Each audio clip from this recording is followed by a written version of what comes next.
Hey, what is going on, everybody? Thank you for watching my video today. Now, NFL free agency is pretty much getting underway. I was Googling the past few days, when does NFL free agency start? I wanted to make sure my date was correct.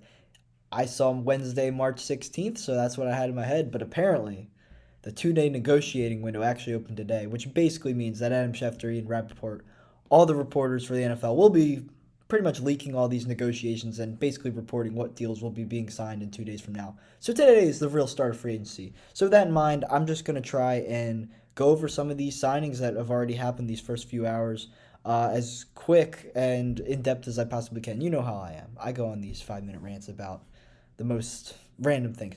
But nonetheless, just getting right into it, my favorite signing that's already happened, well, unless you count Tom Brady returning to the Tampa Bay Buccaneers, but my favorite move that's happened so far, and it just happened a couple minutes ago. I'm glad I caught it before I started the video. Haason Reddick, the pass rusher, signing with the Philadelphia Eagles, his hometown team, the Temple product, who was a big part of the Arizona Cardinals for a number of years. He was a high profile draft pick for the Cardinals. His first few years of his career, he was solid, but not the elite pass rusher they were hoping for. But he's really turned around these past 2 years. His last year in Arizona, coming up on his free agency, he had double-digit sacks, I think 10 and a half, and he was a big part of the Cardinals' improvement as a team in 2020. They wound up missing the playoffs, but they had a hot start, and it was partially because of Reddick's effort on defense. He signed a one-year prove-it type deal with the Panthers. They wanted him to solidify the fact that he was going to produce at that level going forward. It wasn't just about the money. And he was once again a fantastic player for the Panthers last year. And he's now proved that in two different systems, two different teams, that he can be a double-digit sack guy. And this is a major signing for the Eagles. Not only is it nice for Philly to have a hometown guy come back, but the Eagles' pass rush, while it's not been bad necessarily, last year their front four, the D line was certainly good, but I don't think the Eagles have had a pass rusher on the level of Haason Reddick probably since Connor Barwin back in, like, what was that, 2014, 2015, when he had, I think, 14 or 15 sacks, a career year for him. But this is a 3-year deal, $45 million. I think $30 million was guaranteed. So I think this is a really big deal for the Eagles. I think this is a huge signing. And I came up with the idea. I think I'm gonna have to do a whole video on the Eagles probably tomorrow or something, because I think they have a major offseason ahead of them. There's still plenty of people they can sign, plenty of draft picks and moves they can make. I think the Eagles are in a great position right now, and I think Haason Reddick signing just got the ball rolling for Howie Roseman. This is just the start for what the Eagles' offseason could be if it lives up to its potential. Now, moving on, another team that has made three big splashes already, the Jacksonville Jaguars. Trent Baalke, we've been making fun of him for pretty much the past 2 years. Everyone made fun of his Etienne draft pick, picking him in the first round when they already had James Robinson, and he had a unceremonious end to his 49ers tenure a couple years back. But his first day of free agency, I actually absolutely love what he did. He's made three big moves I like a lot, and starting off with former Washington guard Brandon Scherff, probably arguably the best offensive lineman on the open market right now.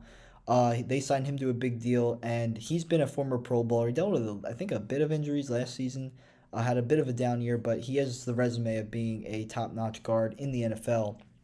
And for Trevor Lawrence, who we know, Urban Meyer was a big part of it, his poor coaching, but the offensive line for the Jags has struggled for a long time. And I think it's really important to get Trevor Lawrence the protection he needs that he can succeed. And they bring in Scherff. They franchise tagged Cam Robinson, one of their better offensive linemen, a couple weeks back. He'll be returning as well. So they're really starting to build something on that O line. We'll see if they still take Evan Neal. They have the first overall draft pick. There's been rumors they'll take him over one of those defensive ends, Hutchinson or Thibodeau. We'll have to see what happens on draft night. I think it's still possible they take Evan Neal. Evan Neal, Cam Robinson, and Brandon Scherff together, and Brandon Linder at center. That's a good line. But at the same time, they could stand to draft a defensive end with that pick. We'll have to see what happens on draft night. But that's just one of the signings. Then they got a target for Trevor Lawrence to throw to, signing Christian Kirk to a nice deal. I believe it was a 3-year contract, and he's been a real deep threat for the Cardinals the past few years. Just like Haason Reddick, he's another guy who helped spark the Cardinals' return to relevancy. Albeit DeAndre Hopkins is certainly the more high-profile pass catcher, but I think Kirk's been a very underrated player the past 2 years. And with DJ Chark hitting free agency, he was hurt last year. He had a couple down years after his 2019 Pro Bowl selection. But replacing him, Laviska Shenault didn't really work out last year. Didn't work out for me in fantasy either. I think Christian Kirk has the tools that Trevor Lawrence needs to be arguably a number one receiver for him next year. He won't be a top end number one receiver in the NFL. But for this Jags team, who's still probably a year away from competing at a high level, just a good move in the right direction for that offense. And finally, they signed Foye Oluokun, former Falcons inside linebacker, a solid player. Certainly not a giant needle mover, but that defense needed a bit of a revitalization.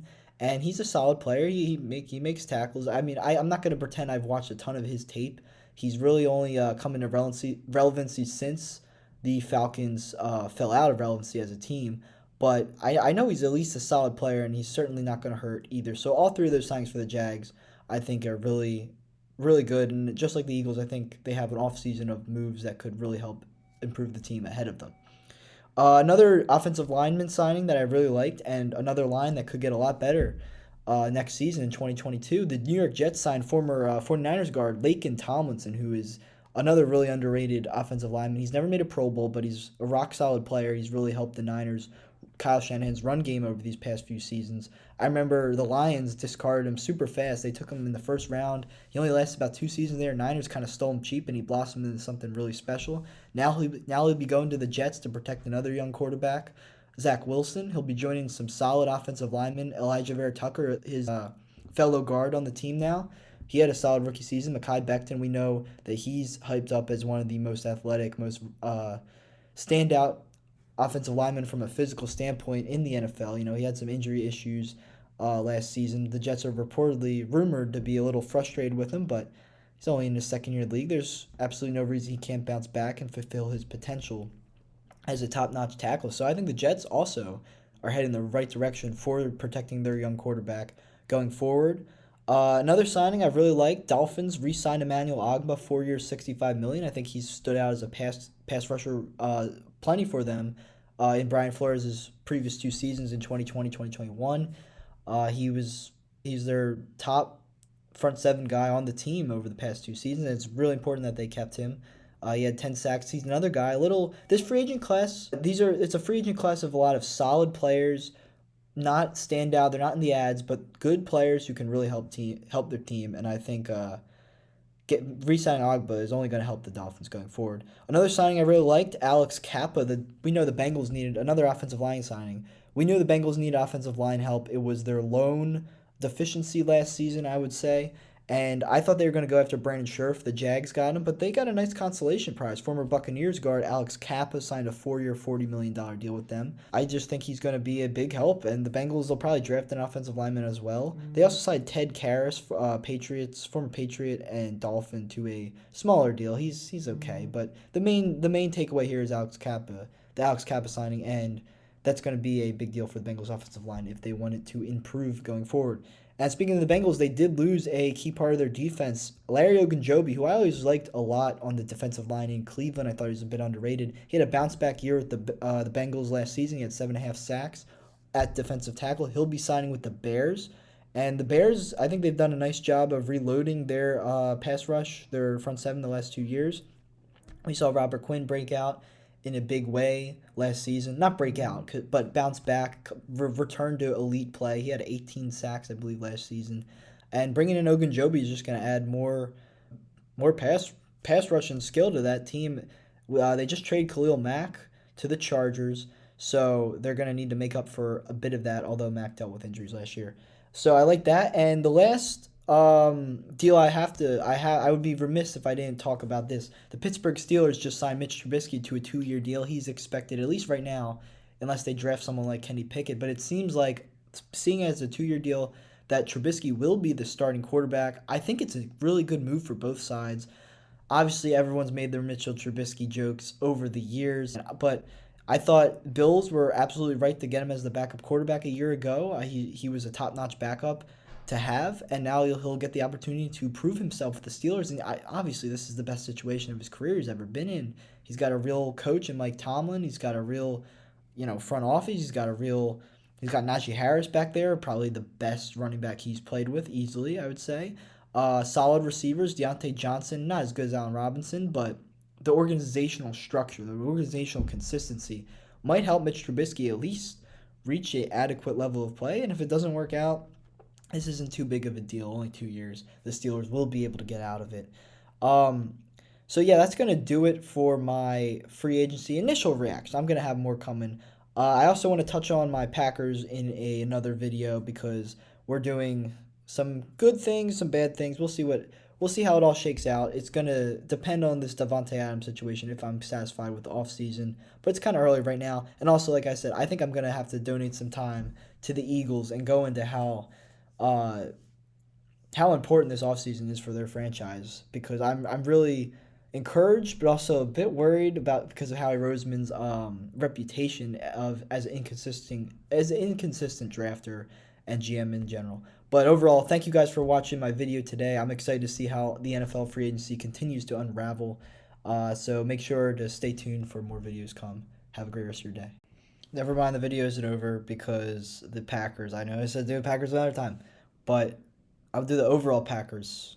My overall thoughts of the Packers in another video. But Devondre Campbell just re-signed with the Packers on a 5-year, $50 million deal, and that's maybe I just don't understand the market value for a player of his caliber for an inside linebacker. But $10 million a year for a first-team All-Pro selection, an All-Pro selection, I think that's a great deal. Just like Preston Smith earlier today, I didn't touch on it in the video earlier, but he signed an extension, and the way it's working is that he's gonna kind of backlog his money later in the deal. He's only going to cut. The Packers saved $8 million by extending him now instead of next year when he was going to hit free agency. So I guess it's kind of like a restructure, but also agreement to extend him long term to keep him in Green Bay. They cut Zadarius Smith to save some more money. So, I'm just gonna do the Packers stuff now. So basically, to have Campbell back, I wasn't expecting it. I'm wondering if he took a pay cut or if this is just his market value. I'm not sure. I guess we'll see what comes out. But I'm very shocked by this in the best way possible. My only question is, does this help us with Davante Adams, affording Davante Adams? Because, like I'm saying, Preston took less. Like he's gonna make more money later. Campbell, at least I thought, it seems like to me, is taking his salaries a little lower than you would have expected. Um, but at the same time, we are giving out guaranteed money when Davante Adams is on a franchise tag and at least claiming that he won't sign unless he gets a real deal. He doesn't want to play on the franchise tag. He wants his security. He wants to get paid. And he's the best receiver in the league. He deserves to be paid. So, and obviously they gave Rodgers that new extension. Now, there's weird stuff going around. Some people are saying that Rodgers, he isn't actually signing for that much money. He's going to do a Tom Brady style thing and take a little bit less to try and facilitate the rest of the team around him. But a lot of the reports, the main reports from guys like Schefter and Ian Rappaport, are saying that it is just a giant deal, 4 years, $200 million. I'm not going to be mad at Rodgers for doing that, but I'm certainly hopeful that he is going to take less and help get guys like Davante Adams, and maybe this was what allowed Devondre Campbell to stay as well. It's kind of weird that it's not an officially reported story yet, but I guess we'll see. But I'm absolutely ecstatic to get Devondre Campbell back. He's the best inside linebacker the Packers have had in a decade. He was an absolute steal. We signed him in June. The Cardinals and the Falcons kind of swept him under the rug despite solid play in both of those teams. He was still out there in free agency, and he had the best year of his career. Now he's staying in Green Bay. So this defense, I think, will remain a very strong defense. Jair Alexander will be back for the entire year as well, so the secondary should only get better. Hopefully we can draft one or two guys as well to kind of help with that D-line because besides Kenny Clark, it's easily the weak point of our defense right now. But that's a great signing. I'm glad. Shout out Matt Mueller for adding me on Twitter and make me see that, so I was able to quickly add this to the video quickly. It was 3 minutes. But nonetheless, thank you guys for watching the video. As I was saying earlier, keep up with the channel. Make sure to subscribe. I'm going to have more videos coming. So have a great rest of your day. Thanks for watching.